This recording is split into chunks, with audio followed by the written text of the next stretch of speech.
book. Welcome everyone to this NLP fourth generation generative conversation on living spiritually. And today we are receiving Johnathan Brooks from the UK.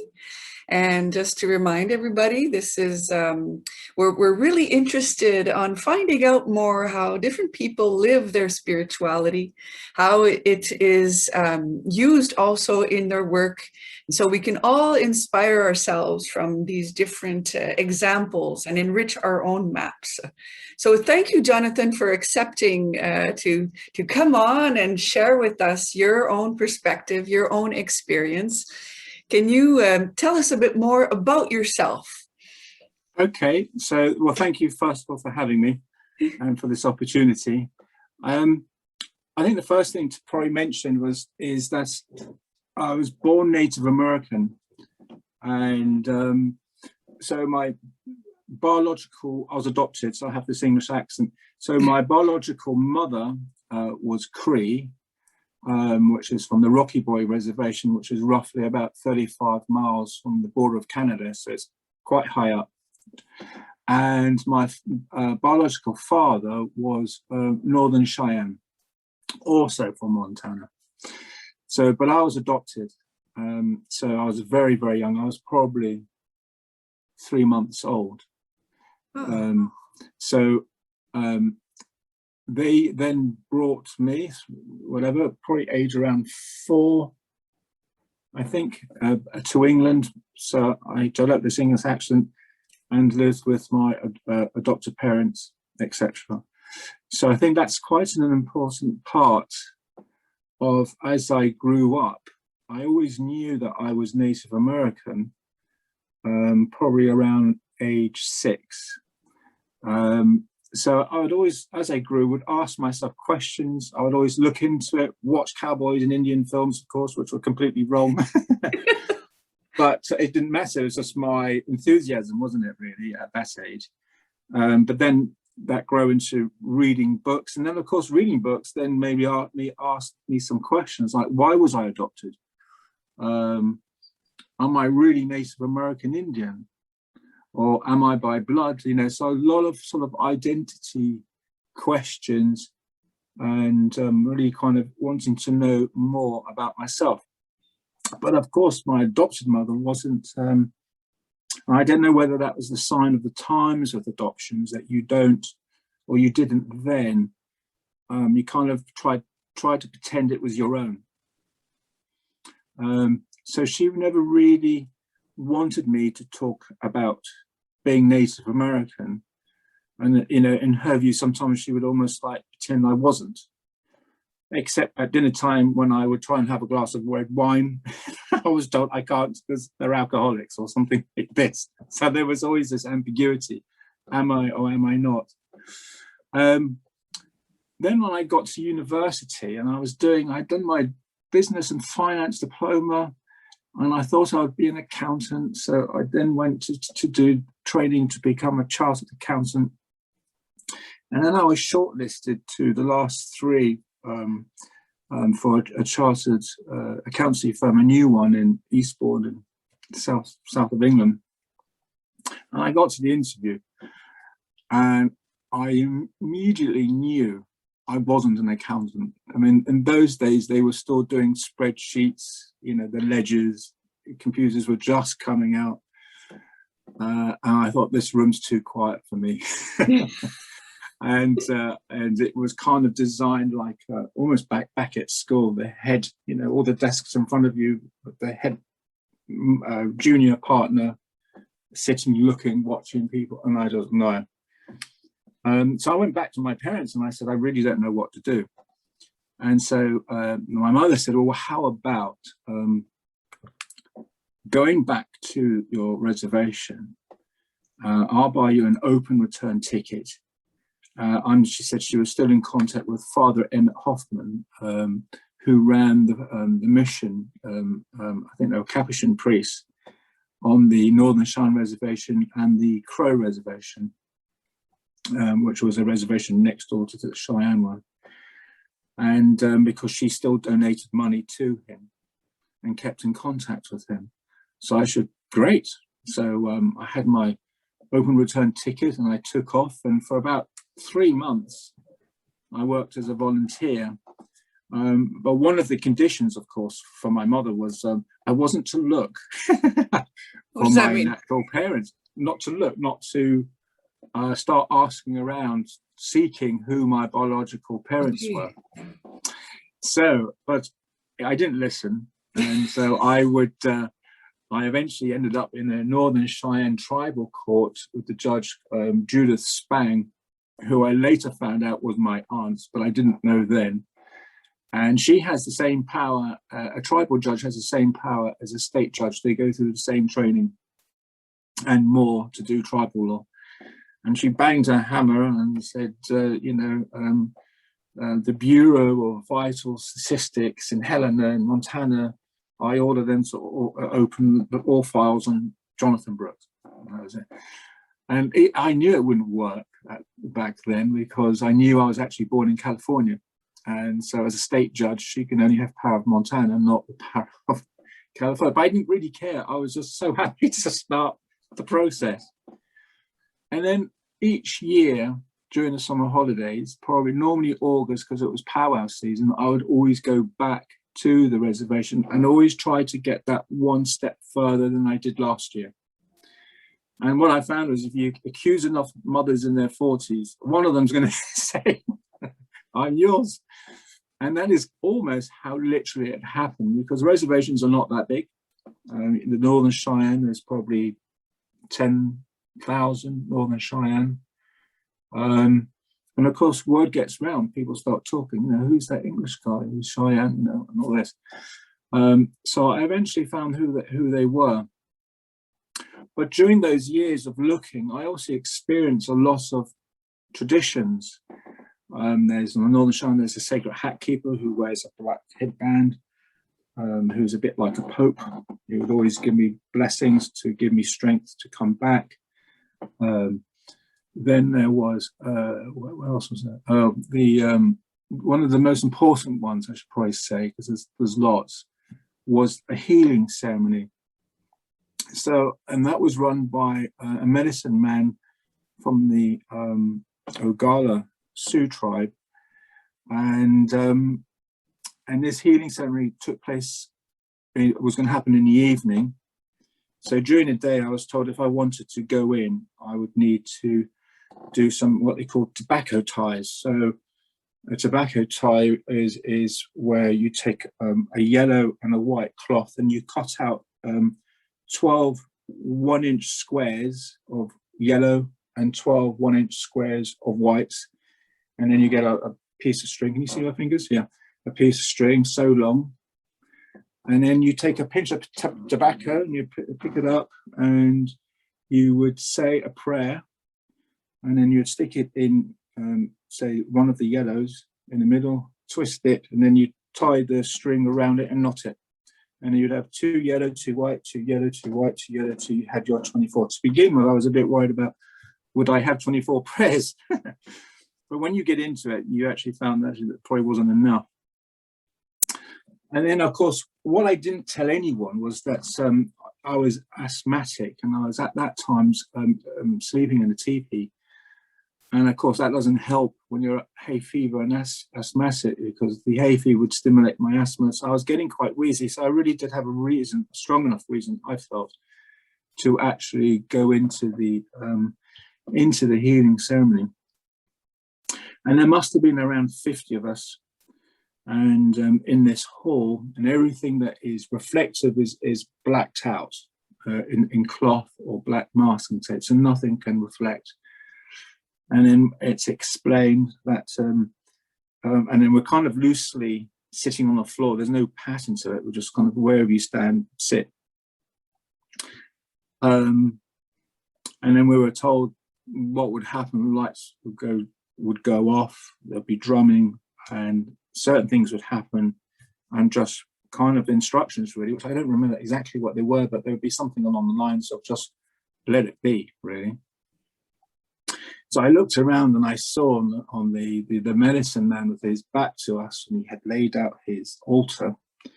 There was a couple of rattles, and then all our tobacco ties So all those strings, there must be on that 15, were in a perfect sort of row. And occasionally there were reds, and that's if you had a pipe. If you owned a pipe, you had to do 50 reds, so 50 prayers, and they were in a perfect line. Then the drummers started drumming. The lights went off, and it was pitch black. I mean, you really couldn't see the hand in front of your face. And after a while, I heard these rattles, right? And it sounded with that. No, just rattles, like someone rattling. Real rattles, or in your mind? Oh, real rattles. Real rattles. Okay. Real rattles. I don't know. Maybe you're hallucinating. Or... No. And then it was sound over there. Then it was over here. It was like moving around all over the place, and more than 1, 2, 3, 4. And of course, your logical mind says, well, someone's walking around with a rattle or something like this. And I thought, no, that's not the spirit of it. And of course, no one was saying, ow, who's that? Who's bumping into me? There was nothing like that. And yet it was everywhere. And then gradually the sound of the rattles died down. And then all of a sudden there were these, first there was like, I can only describe it as like a energy of white thunderbolts, probably the size if you were to light a match, that sort of size, going zzz, zzz, zzz. And then there was more and more and more. And of course now I'm going, oh my God, who's going around flicking something like this? And I knew it couldn't be a match, because when a match has an explosion, the energy goes out. And this was definitely more like a little thunderbolt of energy. And I would have said there were hundreds in this room. And what did that do? What did that do? We have to win. So they were meant to be spirits that come so they come to the drumming, they come to the medicine men, and they come into the tobacco ties, to all their prayers. So they come to listen to your prayers and then take them away. Wow. So these spirits are like energy, white light everywhere. And this carried on for quite a while. And I was also to say, before I forget, when the rattle came to me, they spent a lot of time on top of my head, a lot of time hitting my throat, all over my chest, and I stuck my arms out, so I can't see my arms out like that, and it kind of rattled along each of my arms back to my chest, and it kind of went on to the next person. So then you have the lights. They eventually died down. Eventually the lights come on in the room. I looked at the medicine man who had been, his back was still kneeling, his back to us.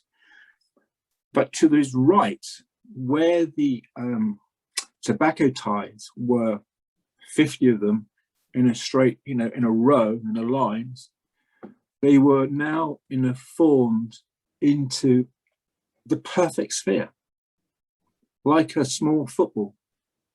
And you could see all the intertwining. When you buy string from a shop and a ball, but it's all machined, isn't it? It wasn't like that. It was kind of meshed together, but in a perfect sphere. And of course, then you're thinking, well, did someone get some glue and kind of stick it all together? Of course, that would be a mess. It's not that. They are completely unexplainable. And I guess that's why the Native Americans always refer to God as the great mystery. If you're experiencing that. So then we sat down. We had to sit in a circle. The medicine man said that his spirit guide was the stone. Now the stones are always considered to be the oldest spirit, maybe back to the Big Bang. Where it's going back that fast. Those stones were always considered that they have ancient records, wisdom, things like this. And we were told that this flat stone would be passed around, and we were to rub it on our parts of our body that we felt needed healing. So basically, I put it everywhere where the rattle had touched up there. here, my chest, like that, because at the end, because I was there for my asthma. He then passed the pipe, so we had to take the pipe, smoke it, bless, and then pass it to the next person. And then the end of it, we had to eat raw liver, and I can't stand liver, even in al orange sauce. But it was tradition, so I had a big lump of it. There was luckily a big bowl of salt, and I just caked it in salt and chewed maybe 2-3 times, and just swallowed it. And then that was the end of it. Everybody walked out in sort of in amazement or wonderment, like, what was that? What was that? How do you explain that? But I went back to my TV, I went to sleep, and the next morning when I woke up, my asthma was gone. Wow. We were told that we may need to do it again in maybe 5 years' time or longer to redo it, but I've never been, because I live in England, I've never really been in that situation where, is there an Ogala shaman in England somewhere that can do that? But if I ever went back, I would hunt one down, I think. But my asthma is so much better over the years since then. I mean, when I was a kid, I couldn't play any sports during the summer, like especially things like tennis or athletics, because I always did team sports like cricket, where you'd be on the boundary, never getting the ball. So you really did live a healing in this ceremony. Yes, yeah. And then the next big one was probably by 89. I then met my biological mother and father. So that wasn't a bit of an experience. But in the 90s, she died. And I always knew in the back of my mind that I would one day do the Sundance. And one of my friends who I knew back then was Jimmy Little Colette, who was a Northern Cheyenne chief, said to me once, you must never pledge to do the Sundance, because if you do, you have to do it. So I was always careful. I would think it, but I would be careful not to say it unless I had a good enough reason. And he would say you'd have to make sure you had a strong reason to want to do it, because it's tough, and you may not make it. What does it mean to do the Sundance? What is the Sundance, for those who don't know? What it is actually not so much to do with the sun as much as the rain dance is about making it rain. The Sundance is about the sun, more about regeneration, growth. So it is in that respect, but it's very much a spiritual thing. And one of the reasons why it's so difficult is you are dancing from before sunrise. You have to be up facing the sunrise, so 5 a.m. till midnight. And the way a sun dance is and you dance all the time. It's quite a simple dance, but you still are standing and moving. You don't eat, you don't go to do anything else, you just dance. No water, nothing passes your lips other than a Sundance whistle, which is an eagle bone thigh hollowed out, made into a whistle, and then at the end of the eagle bone they attach an eagle downing feather. And it's a beautiful sight if you have 50 people doing the Sundance, and you have to face what's called the center pole. I'll explain that later, which really is the tree of life. And you blow, and these feathers are fluttering in the air. It's a beautiful sight. So you can really tell if you're not blowing, because your feathers like that. So you really have to participate. And but that's the only thing that goes on your lips. There's no water, no nothing, so that you can see why it's tough, and why you would have to have a really strong reason. I want to say good reason, but a really strong reason to try to do it. So when my mother, so that's 19 hours of dancing straight. if my calculations are right. Yeah, for sort of 4 days and 3 nights. For 4 days and 3 nights. Yeah. So what it happens? You are in trance. Well, if you think about it, all singing, dancing, rattles, drumming is all changing state, isn't it? Yeah. So that's all what that is doing. But you are praying as you change state. So the first day is maybe quite tough in that respect. Then you start to change very much. I think on my second day, I really felt changes. So the way it's designed is a bit like a 50p piece, Sundance Lodge, sort of hexagon. And then at the top, they have branches that kind of come down and they meet in the middle. And then the center pole holds them up. And the top branches all have like leaves, like so when they all the poles are facing the middle, it's like a huge phoenix nest. And when you're dancing and blowing your whistle, you are focused on that pole. And they have the Sundance leaders, and they have almost like a beaded shepherd crook. Yeah, you know what I mean? The hook thing. And in the old days, they didn't do it there. But if you were looking around, not really paying attention and being intentional with your prayers, they would hit you with this stick and say, focus on the pole and pray. So I didn't want that. So I really did focus, but you had maybe 4 or 5 prayers, but over 3 or 4 days, you think, well, how many prayers do I need to find to pray on? Well, what I did notice as a shift in me is that I started to see shapes in the in that foliage, and one of the things, and they were mostly faces. So, and one of them was that was August. I was getting married in September, and one of the main shapes was a woman holding out a baby to me, which is interesting because I only have 1 child now.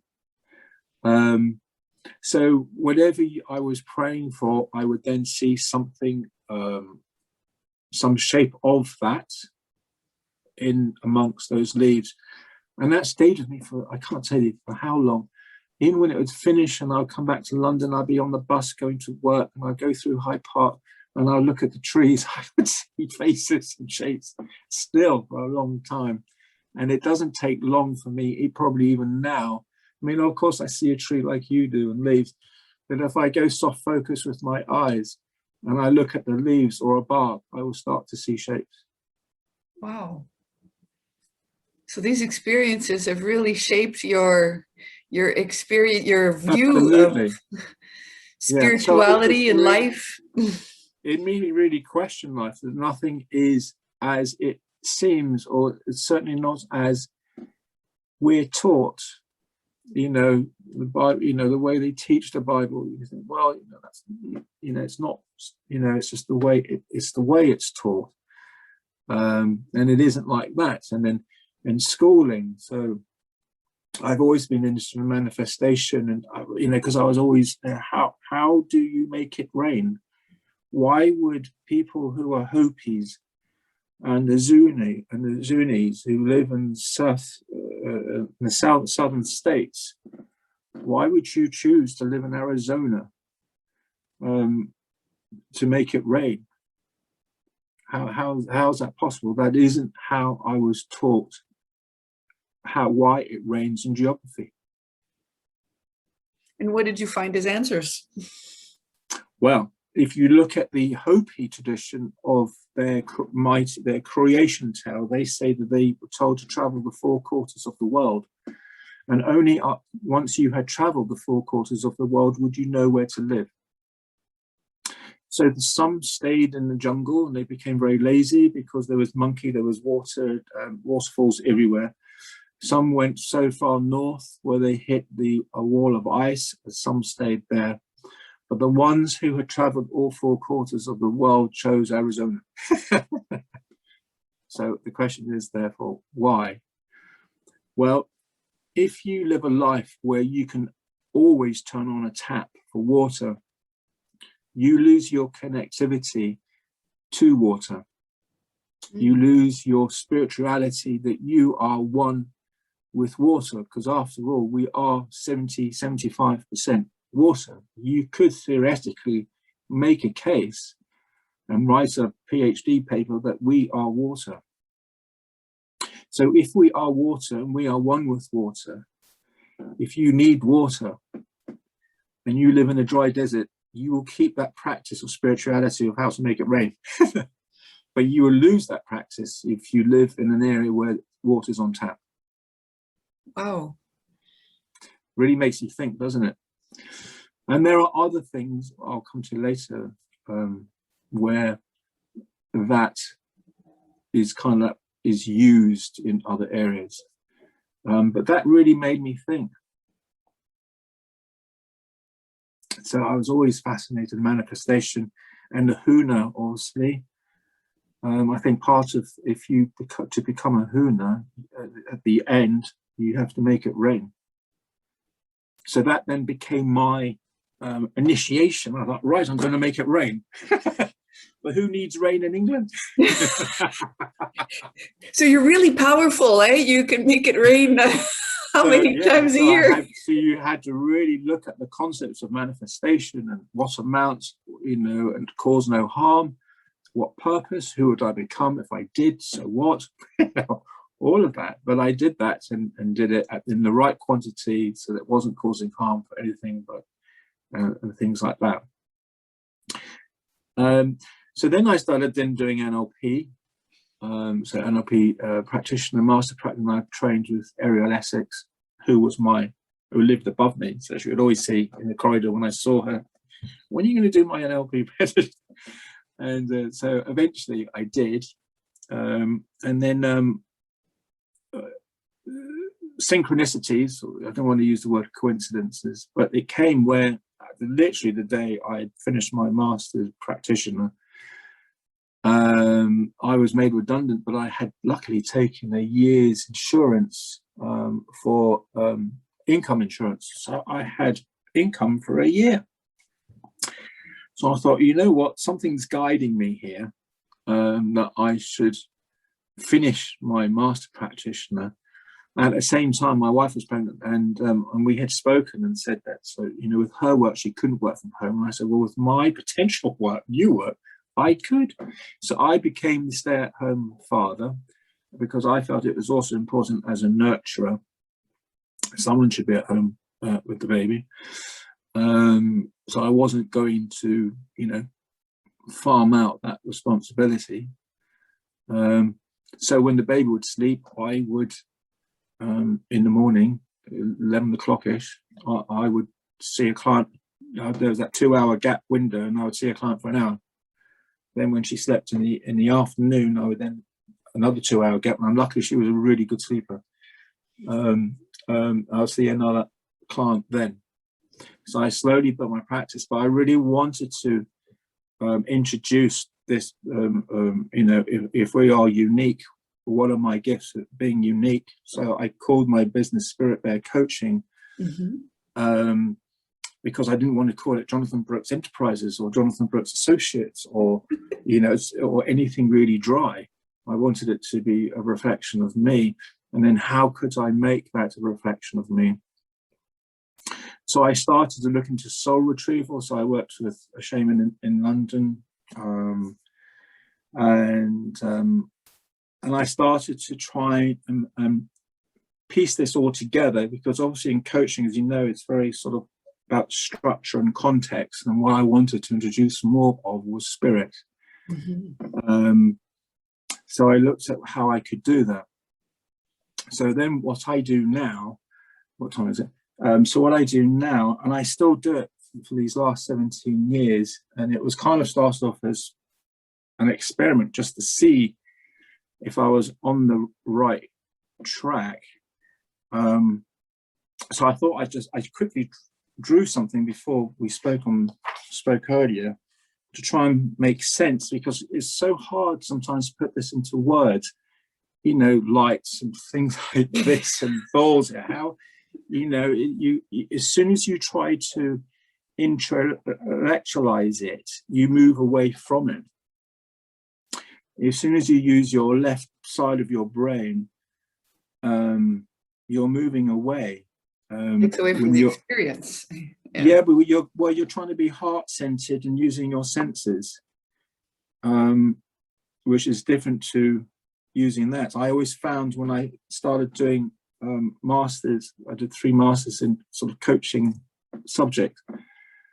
And when you get really engrossed in writing, you know, you really are left brain. And I really found it was pulling me away from my senses. I mean, not that, but, you know, feeling. And as a K person, the inner K of me was that was important. So it took me quite a while after I'd finished my studies to kind of let that left-hand brain logical mental level go so that I could get back to the heart wisdom and to feeling and senses. So when you think, I don't know if you can see it, but I drew quickly as a rough sketch Robert Dilts's neurological level very quickly and beyond. Yes. So you could say when you think about your clients is that they are maybe stuck on one of those levels. If you were to try and categorize your clients or your clients, but and then at the top here, and if you could see, I've drawn King Solomon's seal. Yes. Which some people call it Star of David, but the Star of David, which is a Jewish thing, they borrowed it. So it's really King Solomon's seal. So what you're trying to do here is, I see that star as a model of excellence. So when we are evolving up through those levels to purpose, and you keep taking those stages up, you're moving more and more to that star. So it is really a model of excellence. And we may or may not get there. If you do, then you become light, in which case you cease to become lines. And therefore you are everywhere. And therefore, you know, I am that I am, because there are no words to describe that. So we're going back to, as soon as you try to put any thought to it, you move away. But it is only a model of excellence. So you could say that is the and beyond, Dilts's logical change and beyond. And it's also interesting, the 2 arrows when it goes up, when I'm trying to do it within the screen. When you see Native Americans or other First Nations around the world, when they pray, they put their arms up. And it's very similar to the Dilts model of that extension up and beyond. So that always got me interested in that part of NLP with Dilts model, and I wrote a lot in my papers about that. But we're not there yet.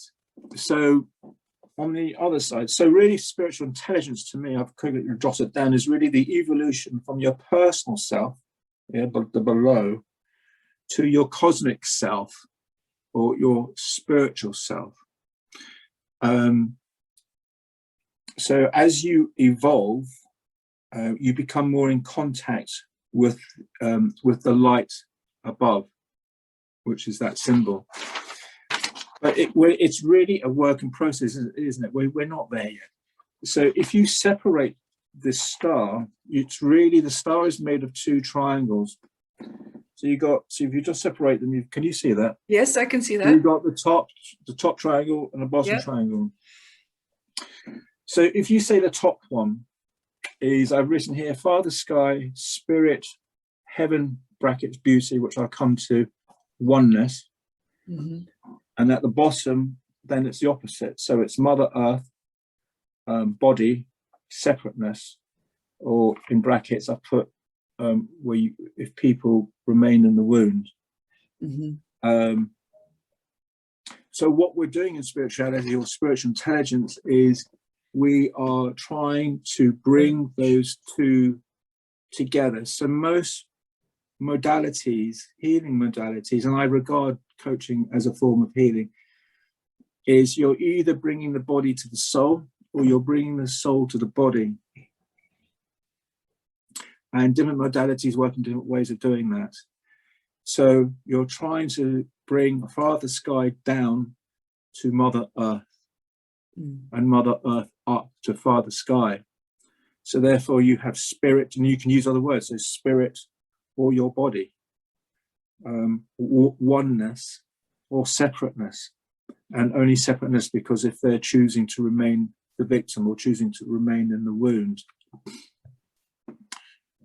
So it's a constant evolution of moving together, and hopefully we get closer and closer and closer so we become that star. And of course, once you reach there, well, the heaven on earth. So if you think of heaven on earth as it is below, you know these things, as it is above, as it is below, as it is in heaven, as it is on earth, is what that diagram is really trying to say, is what it's about. When you say we are not there, who is the we? Well, we're not light, are we yet? You're so really it's humanity. Because some people would say they are. Some people would say there's they are. a part of you are. There's a part of you that is beauty, but if you're in your wound, you don't appreciate your beauty, do you?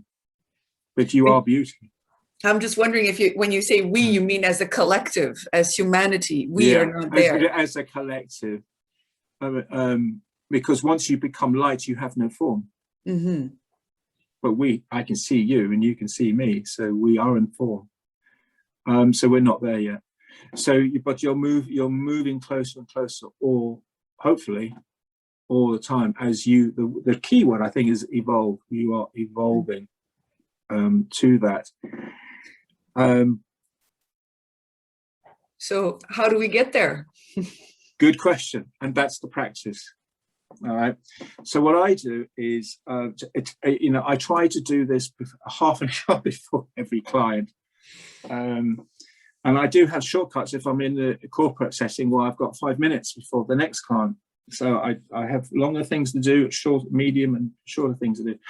If I have maybe an hour, I might spend, let's say, half an hour meditating, where I am shifting from my shifting consciousness to my higher self. Mm-hmm. And what I'm doing is I'm clearing the way. I'm getting myself, Johnathan, out of the way as best I can. So when I speak to shamans or medicine men, quite often you'll hear, or they will say that I am a hollow bone. So you could look at that. Well, I've got 2 arrows going up and down. If you think of that, maybe that's a hollow bone. So you clear your content out and just allow spirit to enter. Don't ask me how it feels, because I've heard you speak to others. But it's not. It's just a feeling of emptiness, of nothing, where you just move yourself out of the way. Okay. So if I have time, I would do that through meditating. So that's the first thing. If I don't have time for that, because I'm used to it, is I will then go to the back of my room and I have my incense. So which is made of Native American sage and cedar. And sometimes I don't have any more at the moment, but sweet grass, which is like a long weed, Native American thing, which is very sweet. So I cleanse the area. So that's about cleaning the area, any bad spirits, whatever like that, but you cleanse it. Sweetgrass is about a sweet smell, which brings the good spirits. You could do it. It's almost like chemistry sometimes. But the point is I'm changing state. So I'm moving from Johnathan Brooks, as I'm speaking now, to a healer state. Mm. So I'm altering my consciousness. Okay, so it's much more peaceful, much more settled. And when I'm praying, so I smudge myself, which is obviously a very powerful anchor, these smells. So when you smudge it and when the smoke comes up, with the smoke, I smudge my head, my arms, my chest, do all the same things. And then I start to focus on maybe the client. So I would then ask the Great Spirit. So I say Mahaya in Northern. That's the very first word the Northern Cheyennes made sure I learned, which means God or Great Spirit. So Mahaya, so I'm calling him. I ask him to enter me like a hot as though I'm a hollow bone, to work through me and to use me to help this client. But I then expand it from the client. I'm also blessing myself. I'm also blessing my relatives, the house, the neighborhood, and you open it up to humanity, to everyone. So it's not just centered about you, and it's not just centered about the client, because at least with the client, they have taken self-responsibility to come and seek help for their problem. But there are others around the world who don't take responsibility, so they need blessing as well. It's funny because I asked before this call, what am I going to talk about with Johnathan? And you're touching the subject. What do we do? The feeling of powerlessness with all the people that are out there that are not coming into the coaching. Yes. What can we do? Well, that's part of it. So blessed constantly. And how do you bless them? Do you just... So I do it through that, but you could just bless. I'm just thinking, if you're more book, there's the art, isn't there? The art of blessing. If you Google it, that's quite good about blessing. Because remember, blessing is different to begging. When you hear some people pray, "Oh, please, please, please save me! Please, please save that person from dying," you think that's not blessing. That's not praying. That's begging. Because you can't tell them that, but it really helps to have an understanding of it, I think. So it's really getting out of the way. Is it the I that blesses, or is it the source that blesses, that goes through? Well, for me, it's the source that does, and through you, because you're asking. So when you say I bless you, it's not really the I, it's the... Yeah, it's through you. It's through you. Yeah. Sometimes I don't get over analytical on these things. So sometimes I just don't have an answer. So I have to go with the feeling. We in NLP, we like to model and find out more. So we can repeat. We can repeat. Well, we when it comes to our own individual life questions, if we think of that presupposition, we have all the resources, yeah? Mm-hmm. You go inwards to answer your own questions. Mm-hmm. So you have all the answers to your own questions, because they're very personal, because we're all individual. So though we might like to model someone else, that's them. I'm me, and I might use what they do as a structure. You might say, well, I'm going to go off and get some sage and I'm going to smudge it. Or you might say, well, that's Jonathan's way. I'm going to do it my way. Maybe I can do it without the need to smudge. It's your way, our own unique way to answer our own unique questions internally. So then after that, so I've got quite a powerful anchor after 17 years of, I can shift just by smelling it. I go, oh, because it's so nice. I then do the next thing.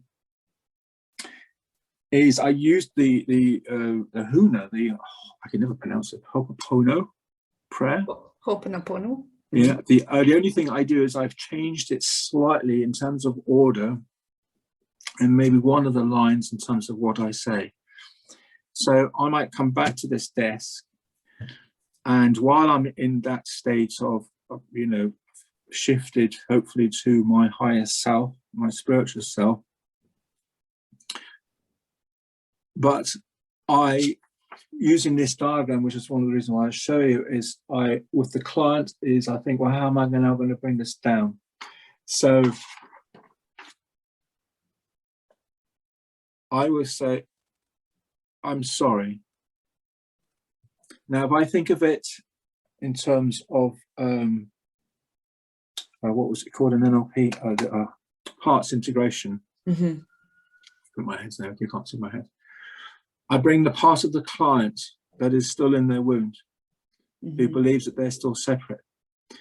Though on a mental level, because I studied CBT, and it's all very clever to categorize people and say, well, that's a depressed person, and that's a post-traumatic person, and that one's got personal disorder, personality disorder.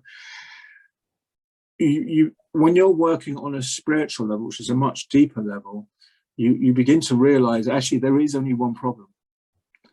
But it's useful to know those labels, because we need to know what we're talking about. What are we dealing with when they come in? But there is only one problem, which is that they are separate.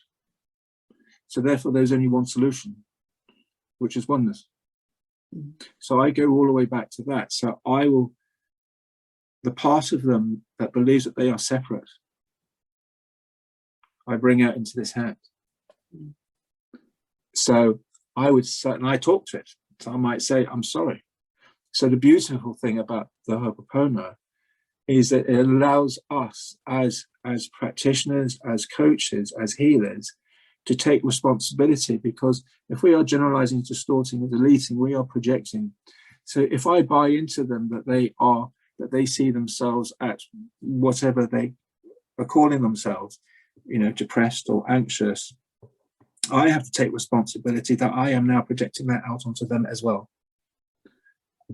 So, and I don't want that. So I say, I'm sorry. Please forgive me.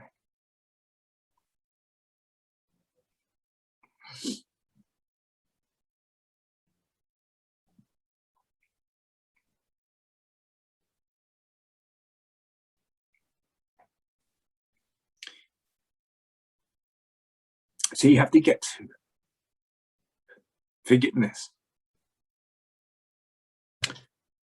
so you can really feel a release for them. Then in this hand is oneness. So separateness. So they're in the separateness because they believe in their wound, or they believe they are their wound, but they're in their wound. So when you're in that stage of higher self of consciousness, you can shapeshift. So I now move them to this hand, which is oneness, and there it's warm. So it's like a sun, like a globe. So I am shape-shifting them from separateness, forgiveness, to oneness and love. And therefore, what you're saying is, I'm sorry. I'm sorry for seeing you this way. I take responsibility for that. Please forgive me. And then I say, all is one. You're meant to say, I think, I love you. But that never sat well with me. And also, it means the same thing. So we're trying to go from separateness to oneness.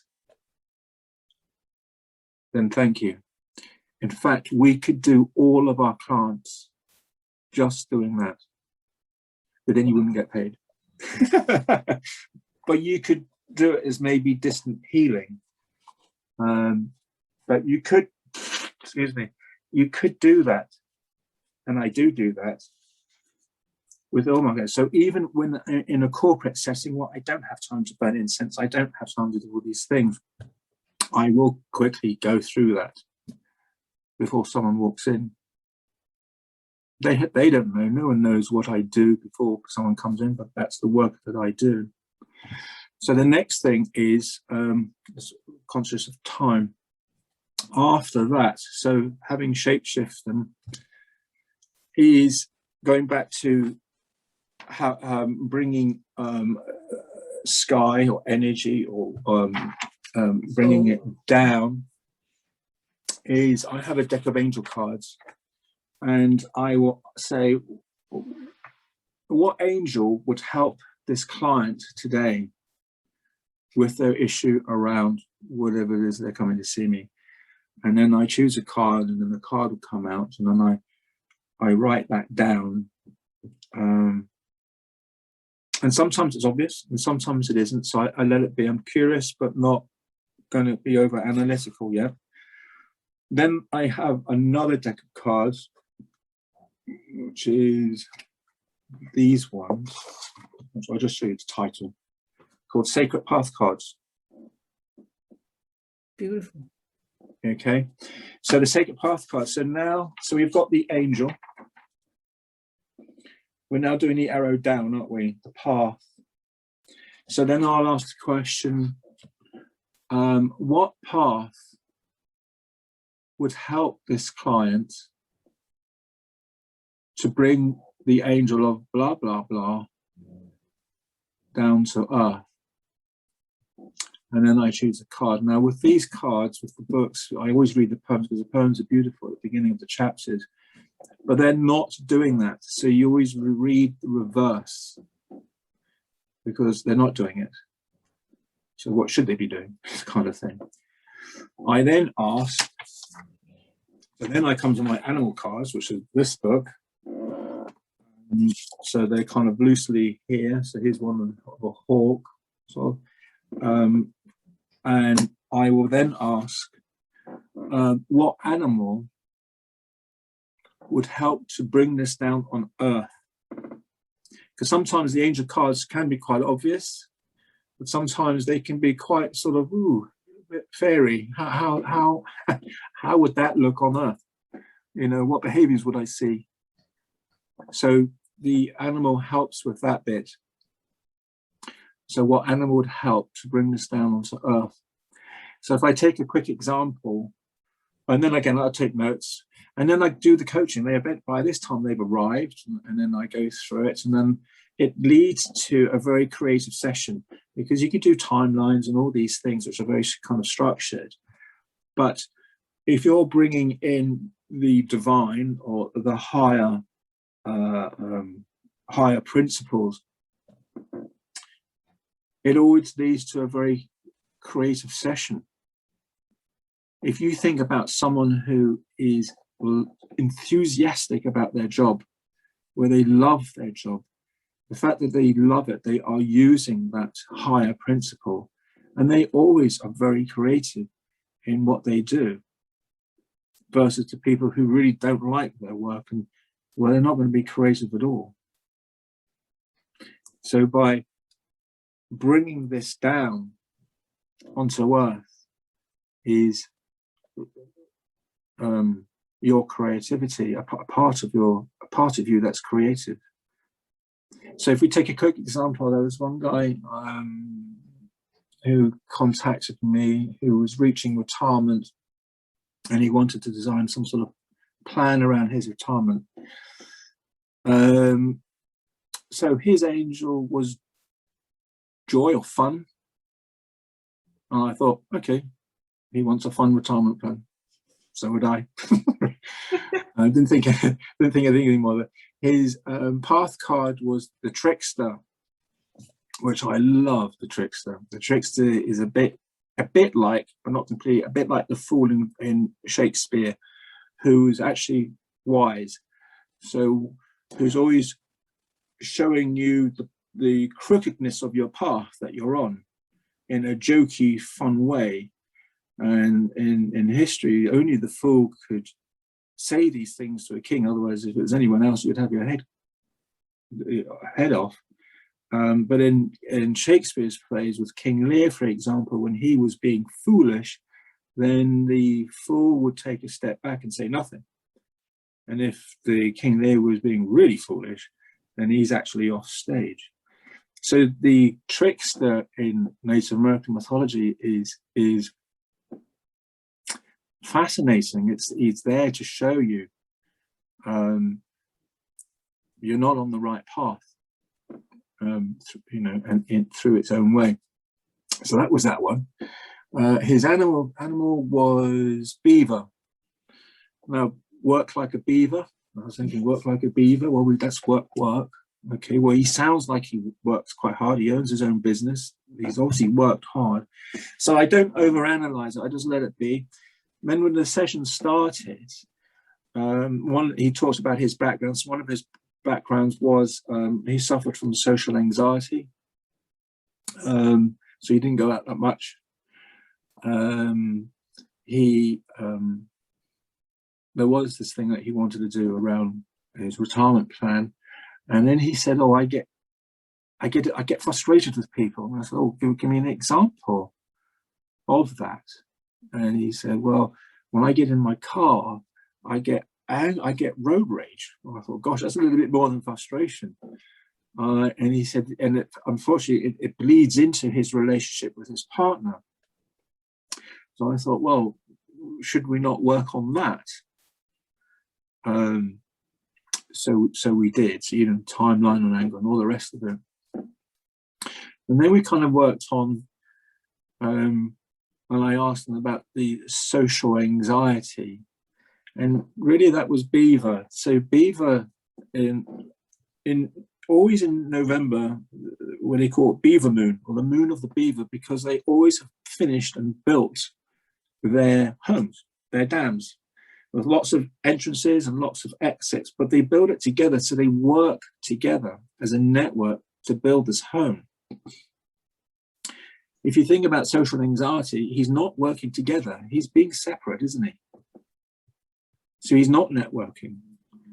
He either doesn't go out or he hides in a corner in a room on a social event.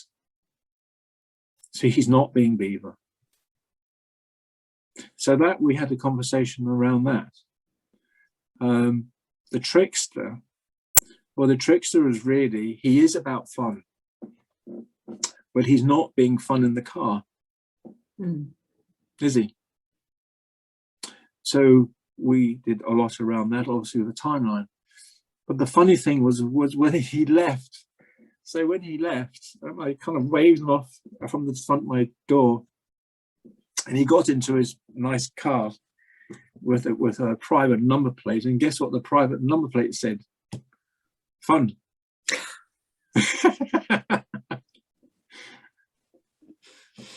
So the path was set. Yeah, so he on the road, he wasn't on the road of fun, he was on the road of anger. And that, in a way, you could say, was the trickster was trying to show him he's on the wrong road, he's on the wrong path. So that's kind of how it shows up when I work like that. It just adds to the coaching. It just adds a very creative way of working with people. I love how you've merged different approaches, like merging the parts integration with Ho'oponopono, and you use the Star of David, or the Star of King Solomon. Yeah. With the logical levels. It's a beautiful integration of NLP with all these different approaches. Johnathan, do you give sessions more than just individual coachings or group sessions? There might be people interested in living something with you. Sure, I do one-to-ones. I think that would probably be difficult to do as a group because there'd be so many. But certainly one-to-one, I think, that's how I've always used it. So if people want to get in touch with you, it's spiritbearcoaching.com. Yeah. Thank you so much, Johnathan. You are quite an inspiration and a discovery for me. And I hope NLP Fourth Generation will have a chance to work with you more concretely so that we can build this generation together and so that we can unite and all these different perspectives. And I love that your Native American culture, how it has inspired you. You've found your way back to that and honoring that in your life. And I know that just being in your present, magic happens. When you were just doing that exercise, something was going through me. So thank you so much for that. I'm just wondering, we are short in time, but if ever there's any questions for you, maybe we can get back to you. If people on the Facebook, they view it afterwards and they want to ask questions, we'll get in touch with you so that you can respond to the questions of the people of the field. Thank you so much, Johnathan. Well, thank you for having me and allowing me to express my purpose. Yes, and I want to hear more. I want to hear more. So, my friend, next week we have Tony Nutley from UK, also from UK, who's going to come and share his story. And I think he was a past priest and now an NLP trainer. So we'll be hearing about him. So the ones who are with us, we can just say goodbye to Johnathan. If you want to come back on, we can have you open your cameras. Maybe we closed a few. We can ask you to open your cameras to say hi to our dear friend. We have Gilberto. Gilberto, who is from, Gilberto, you can open your microphone. It's open now. Hello, Colette. Thank you very much, Johnathan. Hello. If anybody else have any questions for Johnathan who are on here on the live, you can open your mics and come join us. Some people are trying to open their cameras. I don't know if they can, but anyways. Gilberto, you are from Brazil. No, Yes, from Brazil. Brazil, yes. Thank you for being there today. Thank you for doing this. What's your takeaway from Johnathan's presentation? Well, I didn't get it from the beginning, but it's always one information here that completes what we think and fills a few gaps. I like the water part, being water. Yeah. Yeah, good to remind us. I know I have a little ritual with the water. Water heals me. Water blesses me. Water helps me grow. So every time I touch water, drink water, I come back to that because, yeah, it's true. We forget that we have the source. When we have the tap water, we forget that we are one with water. Water or wine. So at the back of my room, I have the Japanese scientist, the Mito, with his water crystals. Do you know about him? Yes. Yeah. Emoto, So yes. I have a Meto, yeah. So I have his cards, and so what I do is I have the love facing out to where the client sits, and I have the healing card also facing out to where the client sits. And quite often I will keep my water bottle next to that, so it's changing the water. So when I drink it, it's really whatever it is, I've got the card on. But also that way, and I don't tell the clients, but so these things are happening to them without them actually realizing. It's very secretive of me. But whether they like it or not, or disagree with it or agree with it, they're changing. Wow. Masaru Emoto did some research on that, right? Yes. So just a word here from Liviu Vasilescu, who is on the Facebook Live. He says, wow, such a lovely and interesting journey and experiences. Thank you, Colette, Johnathan, and all. Johnathan, you are awesome. Oh, thank you. From Liviu. And I'm sure there's going to be more comments coming up a bit later.